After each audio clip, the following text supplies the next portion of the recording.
Hi everyone, we're in a 2019 Chevrolet Malibu. I'm just going to show you a couple of cool features that I found on the car that you might like or you might be interested in. The first one I'm going to show you, it's called Valet mode. Suppose you're going to park the car, the valet parker is going to use it and you don't want him playing with your radio or turning it up loud or stuff like that. So what you're going to do is you're going to go over to your display. You're going to hit the home button. You're going to click on settings. You're going to scroll down. It's going to say valet mode. Click on that.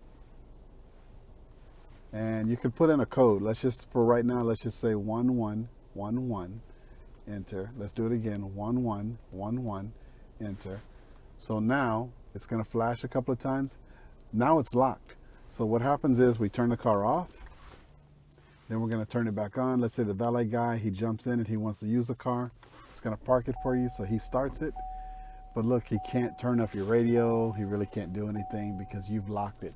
So once you get in the car, you put in 1111 and hit unlock. And look, you're back in. That's how it works. I like it. It's a pretty neat feature. Keeps everybody out of your radio. Maybe you have family members you don't want. They're supposed to go to the store only and come back. For an example, you can do that. You can just lock them out. Thanks for watching. Please give us a like.